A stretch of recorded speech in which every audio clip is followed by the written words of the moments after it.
Numbers are thrown out all the time. Are they proof of some truth or just fluff that bluffs us? These statistics need some serious looking into. I'm Brendan Fernandez, and that's what I'll do. Because some numbers are just worth figuring out. Live long and prosper. That's exactly what Singapore has been doing. Our life expectancy is now the 4th highest in the world. We can expect to live an average of 20 years longer than our grandparents. But are those extra years a blessing or a curse?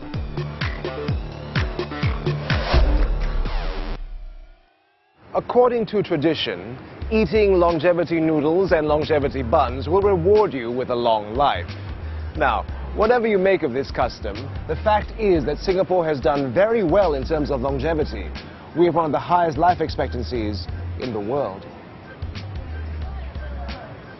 Average life expectancy tells us that Singaporean men, like me, live an average of 79.5 years, while Singaporean women an average of 84.1 years. So, long live Singapore. We know our society is going grey, but just how fast is Singapore aging?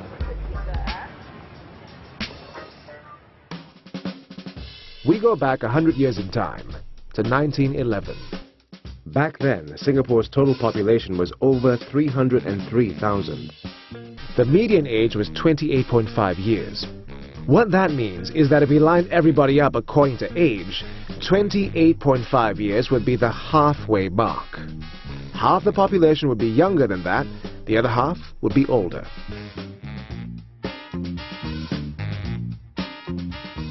By 1957, a Singaporean median age was a teenager at 18.8 years, 10 years lower than in 1911. During those years, most Singaporeans were living in poverty. Social unrest was also prevalent. We had over 1.4 million people then. Half the population were children. Our mothers were having an average of 6 children each.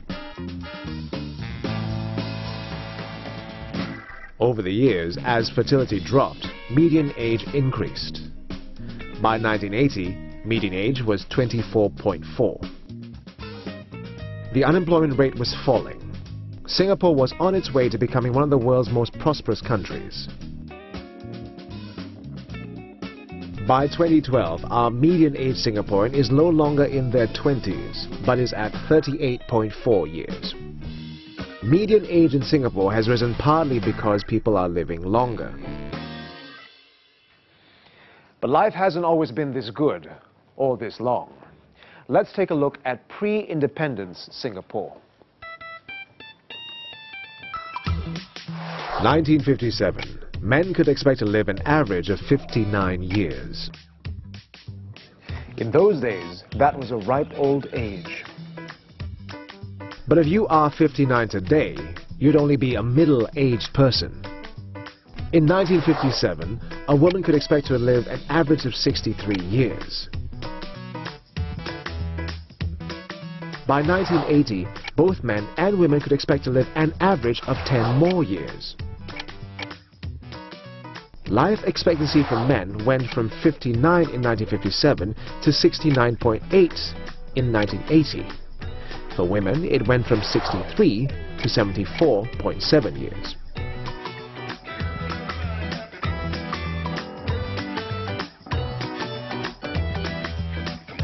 Between the years of 1957 and 1980, we were able to increase our life expectancy at birth by about 10 years.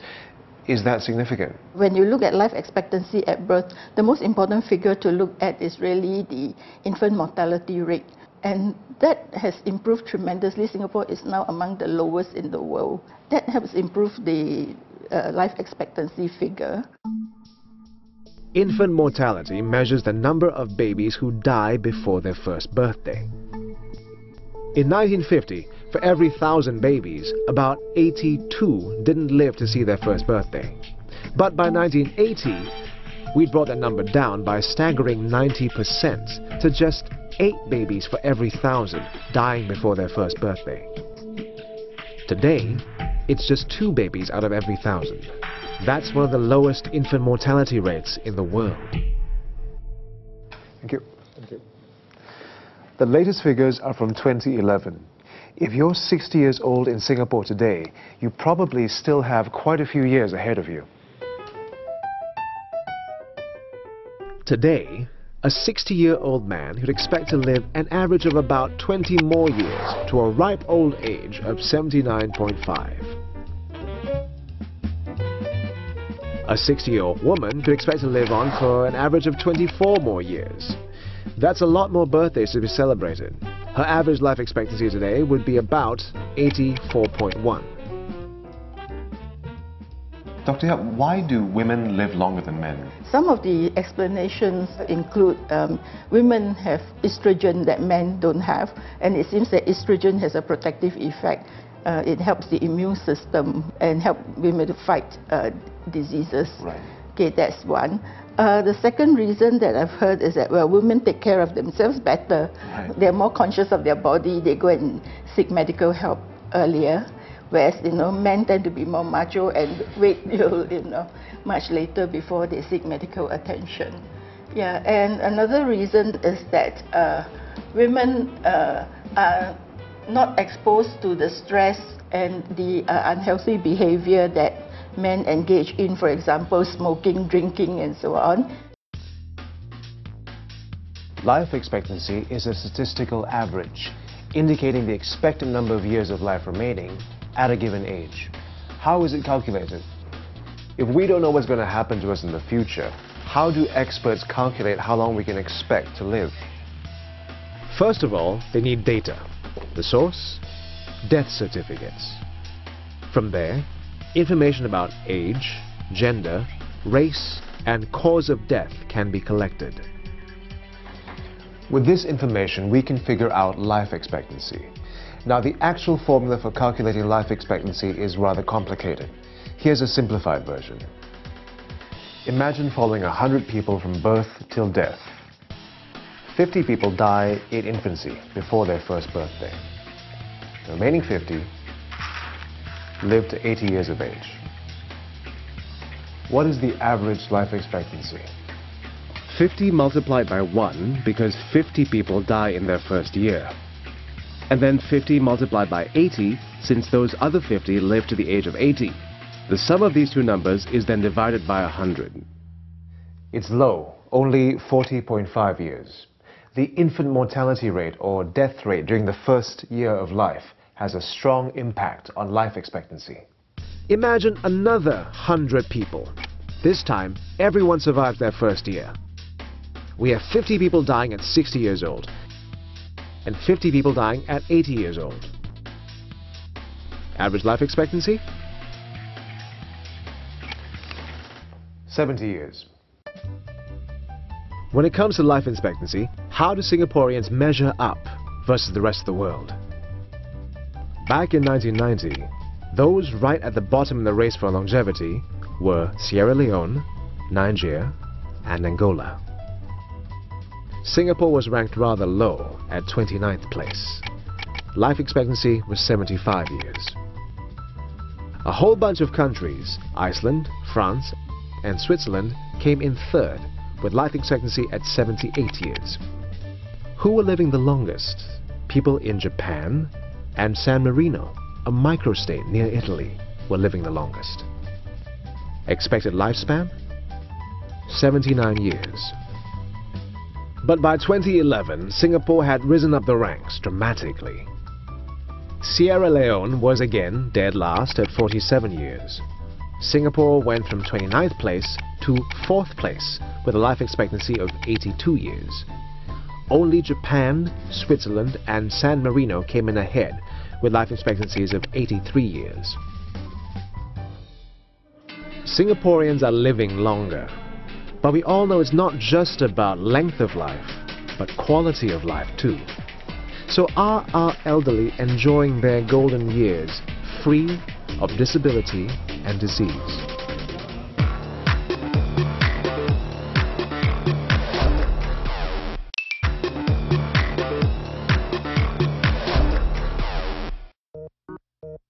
65 is officially old age.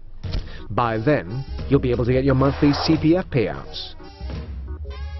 Bus fares could be 60% cheaper with a senior citizen's concession card. With a senior citizen movie card, you get to watch movies at just $4. But those who cross this threshold aren't just plain old. Those 65 to 74 are the young old, while those 85 and above are the oldest old. And it is this group, the oldest old, which is the fastest growing segment of our population. Singapore in the 1980s looked like this. The red circle shows people above 85 years old. The blue circle, the number of babies born. The horizontal axis shows the years from 1980 to the present. The vertical axis shows number of people. The bigger the circle, the more people it represents. In 1980, there were 4,500 people over the age of 85 in Singapore. 41,217 babies were born. So in 1980, women in Singapore were having an average of 2 children each. A decade later, in 1990, the number of people above 85 years old more than doubled in size, from 4,500 in 1980 to 9,600 in 1990. The number of newborn babies went up to slightly more than 51,000. In other words, from 1980 to 1990, the number of newborns went up by 24%, compared to a 113% increase in number of people above 85 years old. In the new millennium, the number of people above 85 years old continued to grow. From 1990 to 2000, the number of people above 85 years old grew 82%, 17,500 in 2000, compared to 9,600 in 1990 and 4,500 in 1980. On the other hand, from 1990 to 2000, the number of newborns went down by 8%, only 47,000 born in 2000. In 2012, we now have 33,600 people above 85 years old. Compare that to 4,500 in 1980, and that's a 646% increase in just 30 years. As for newborns, with a total fertility rate of just 1.2, there were 33,205 babies born in 2012, less than in the year 2000. In other words, in 2012, we had more people above 85 years old than we had newborns. This is a trend repeated elsewhere in the world as well. In Japan in 2012, they sold more diapers for adults than for babies. Is this what our elderly in Singapore have to look forward to as well? It depends on the state of their health and well-being. Singaporeans have an average life expectancy of 82 years, and that's the 4th highest in the world. But how well are we living through these golden years? We find out from Dr. Angelique Chan, who has led several major projects on aging in Singapore over the last 15 years. Professor Chan, people tend to be living longer, but are we living well? What is the quality of life like? We are living much longer than ever before, but are those extra years of life going to be spent with a disease or a disability? As researchers, what we're trying to do is to find out whether we are actually going to have a compression of what we call morbidity, that is illness and disability, or an expansion given our longer life expectancy. What I mean by a compression of morbidity is the use of new medical technologies and medicines to reduce the number of years that a person spends with a particular chronic illness or disability. By an expansion of morbidity, that means our technologies may not improve as much as we expect, and therefore these extra years of life will be spent with poor quality or more illness and disability. I see. Life expectancy is a common way of measuring how long we live. But there are different ways to measure how well we live.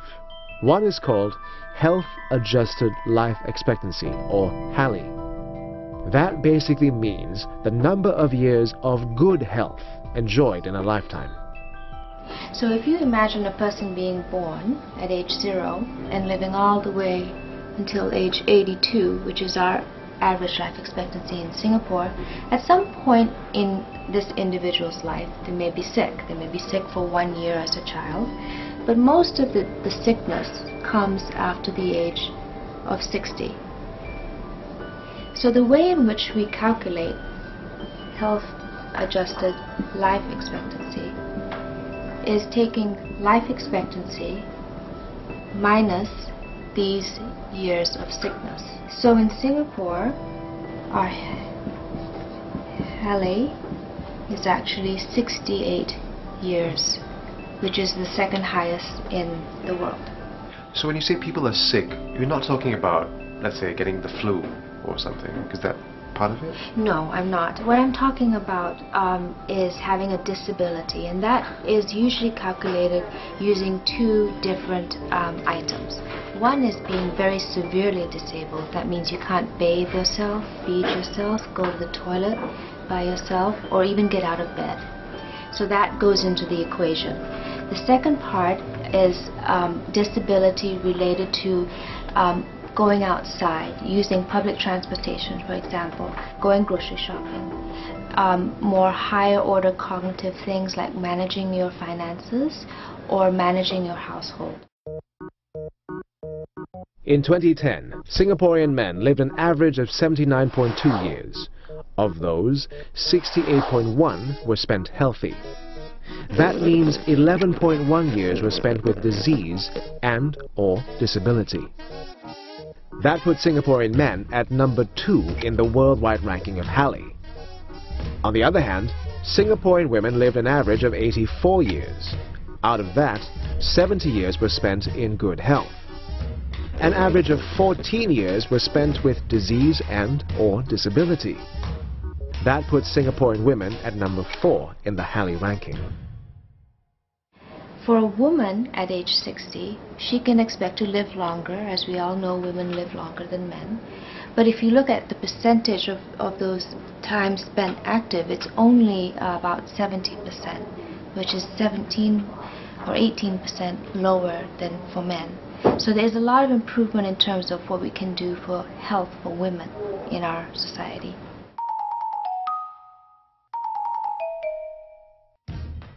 There's a difference in the way men and women age.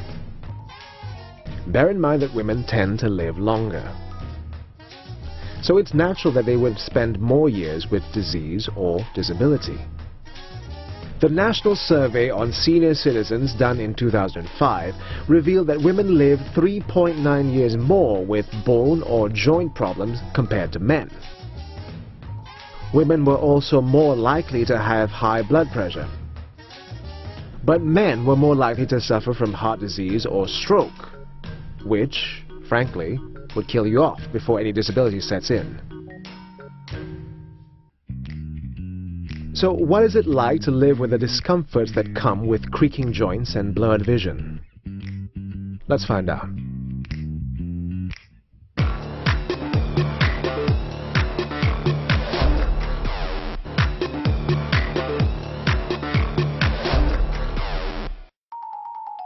There are many aunties here enjoying a line dance. It's important for women to keep up a mobile, active and positive lifestyle simply because they are more prone to more years of disability compared to men. Women tend to have a higher prevalence of arthritis, glaucoma, hypertension and osteoporosis. Now these don't kill, but cause suffering over a prolonged period of time. Men, on the other hand, have a higher chance of getting coronary heart disease and stroke. These are killer diseases. To find out what it is like to live through those years of disease or disability, we need the help of Hua Mei Training Academy, set up by the Sal Foundation to enhance elderly care. What is it like to be growing old in Singapore? To answer that, I aged 40 years in half an hour. So Sally, what are all these things supposed to do? Oh, this is an age sensitizing simulation kit that we have here. I'm going to put on the knee splinter. This is to simulate an old person, where old elderly They have arthritis problem, they have walking problem when they are at the age of 70 and above.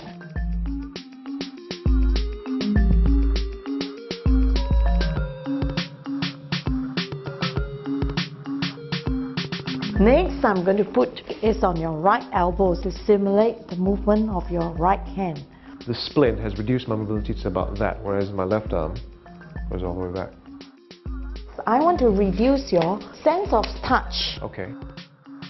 I'm going to put the goggles on you now. I can barely see anything now. Yeah, the intention of the goggles is to simulate an elderly who have cataract problem or long-sightedness. Brandon, I'm going to put this ear muffler on you, okay? Basically, this is to stimulate the hearing impairment that most elderly has. Brandon, can you hear me? Just barely, and I can almost not hear myself, which is the most frightening part of this whole thing, actually, to not know how loud I'm speaking.